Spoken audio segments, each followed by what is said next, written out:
आज का हम लोग का जो ऊर्जा का लेख है वह हिंदुस्तान समाचार पत्र के मनसावाचक कर्मणा से है, जिसका विषय है आंखें बिकवाने वाला फकीर, और यह लेख ओशो के द्वारा लिखा गया है।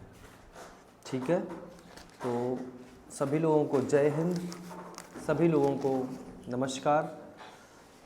मैं आशा करता हूं कि आप सब लोग प्रतिदिन कुछ ना कुछ सीख रहे होंगे और स्वस्थ होंगे। चलिए, आज का पहले हम लेख पढ़ते हैं, इसके बाद में हम लोग इसमें बातचीत करेंगे। एक आदमी आत्महत्या के इरादे से नदी में कूदने ही वाला था कि पास में बैठे एक फकीर ने उसे रोक लिया और उसने उससे पूछा कि क्या बात है, आखिर तुम आत्महत्या क्यों करना चाहते हो। उस आदमी ने कहा कि मैं हार चुका हूँ, बहुत सारी मैंने कोशिशें की हैं, मैं सफल नहीं हो पा रहा हूँ, मुझे हर तरफ से शिकस्त मिल रही है, अब ज़िंदगी से ही ऊब गया हूँ, मेरे पास कुछ भी नहीं है, मैं मरना चाहता हूँ। फ़कीर ने कहा, अच्छा, मरने से पहले एक काम कर जाओ, तुम तो मर ही जाओगे, मुझे थोड़ा लाभ हो जाएगा। मतलब उसने कहा, अब तुम तो मर ही रहे हो, थोड़ा सा मुझे मेरी हेल्प कर दो। आदमी ने पूछा, कैसा काम? फ़कीर ने कहा, इस गांव का जो मुखिया है वह बड़ा झक्की किस्म का आदमी है, उसे अजीबोगरीब चीज़ें इकट्ठा करने का शौक़ है। मैं तुम्हारी आंखें बिकवा देता हूँ, कम से कम 1 लाख रुपए तो मिल ही जाएंगे, फिर तुम मर जाना, चलो मेरे साथ। मतलब कह रहा, तुम मर रहे हो ना, तो कम से कम ये आंखें मुझे दे दो, तो उसके बदले मुझे 1 लाख रुपए मिल जाएंगे, तो तुम्हारा मतलब तुम मर ही जा रहे हो, मर जाना, मुझे कम से कम लाभ हो जाएगा। अच्छा, कोई तैयार होगा भला इस चीज़ के लिए?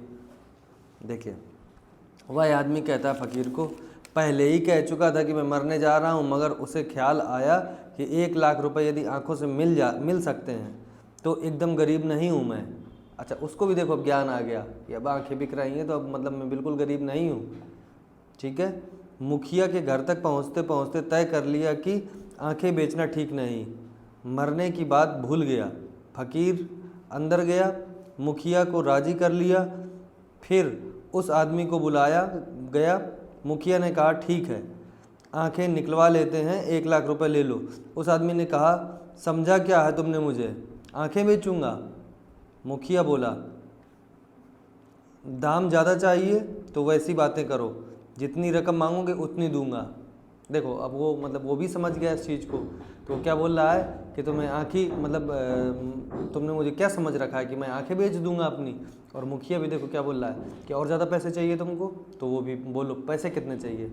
अब देखो, दोनों के बीच में ख़त्म हो गया मामला, वो मरने वाला उसका सिचुएशन चेंज, मामला चेंज। आगे फ़कीर ने मुखिया को राज़ी कर रखा था कि इस आदमी को जितना मांगे उतना देना। मतलब फ़कीर ने उससे बोल दिया था, पहले बाहर बैठा दिया होगा उसको, अंदर जाके पूरी सेटिंग कर ली, बात कर लिया। फ़कीर कुछ मैसेज देना चाहता था उसको। देखिए, फ़कीर बोला, तू तो कह रहा था कि तुम्हारे पास कुछ भी नहीं है, मरने जा रहा था, फिर तो आंखें भी मरती, कान भी मरते, पैर भी मरता, सब कुछ मर जाता, तो सिर्फ आँख के लाखों मिलना है, बोल तो इन सब के करोड़ों दिलवा दूँ। मतलब फ़कीर ने बोला कि सिर्फ आँखों के अगर तुम्हें 1 लाख रुपए मिल जाएंगे तो पूरी बॉडी के उस हिसाब से तो करोड़ों रुपए होंगे, बोलो दिलवा दिया जाए। अब वह आदमी खड़ा हो गया और बोला, हत्यारे हो तुम लोग, यह भी कोई बात हुई? मैं नहीं मरता अब, मुझे पहली दफ़ा एहसास हुआ कि मेरे पास आँखें हैं, मेरे सारे अंग सही सलामत हैं, जिनके लिए मैंने कभी परमात्मा का धन्यवाद नहीं किया, सिर्फ शिकायतें ही करता रहा। आपने मुझे ठीक चेता दिया। मतलब अब उसके ज्ञान वाली आंखें खुल गई, ज्ञान चक्षु। फ़कीर ने कहा, तुझे यहाँ इसलिए ले आया, जाओ अपनी मर्जी का काम करो। उसी दिन से उस आदमी की ज़िंदगी बदल गई। सोचना तो शुरू करो, कितना कुछ तुम्हारे पास है और यह सब तुम्हें अकारण मिला है, कोई रीज़न नहीं है इसका। पूरी तरह से स्वस्थ हो, ये सब बाई चांस है। तुमने अर्जी लगाई थी, रिपोर्ट डाली थी, एप्लीकेशन दी थी कि मेरा जन्म करवा दिया जाए, तो तुम्हारे लिए तो वो सब बाई चांस ही है। ठीक है, तुमने इनको अर्जित नहीं किया, ये उपहार हैं, ये परमात्मा की भेंट हैं, जिनके लिए तुमने कभी उनको धन्यवाद भी नहीं कहा। इसलिए उसे देखो जो नहीं है, उसकी क्या चिंता लेनी है। उसकी क्या चिंता लेनी है। मतलब देखो फ़कीर ने उसको किस तरीके से और बढ़िया तरीके से उसको समझाया कि यह जीवन का क्या मूल्य है। कल हम लोगों ने एक शानदार टॉपिक डिस्कस किया था। टॉपिक का नाम क्या था कल का? जीवन का वास्तविक अर्थ। आज का क्या है? आंखें बिकवाने वाला फ़कीर। दोनों में घूम फिर करके कनेक्शन क्या है? वही। तो आपके पास में इतना सब कुछ परमात्मा ने दे रखा है, आप स्वस्थ है, हाथ पाँव आँख नाक कान सब कुछ है, दिमाग है, मस्तिष्क है। बस कमी है तो निरंतरता की, कमी है तो दृढ़ संकल्प की, कमी है तो हमारे लक्ष्य के प्रति समर्पित होने की। तो हमें बस इतना ही करना है, ज़्यादा कुछ नहीं करना। और जो चीज़ें हमको मुफ्त में मिली हैं उनके प्रति थैंकफुल रहना थोड़ा सा, है ना। परमात्मा ने ये सारी चीज़ें हमको पहले से ही उपहार स्वरूप दे रखी हैं। इसमें कोई बहुत बड़ी बात या मतलब इसका कोई हम वो मानते नहीं है कि ऐसा भी है या इतनी सारी चीज़ें, इतनी महत्वपूर्ण चीज़ें हमारे पास हैं।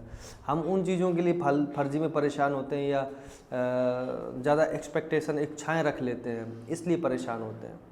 चलिए ठीक है, ये आज का हमारा लेख था। कल हम लोग फिर से एक नए लेख के साथ मिलेंगे। धन्यवाद।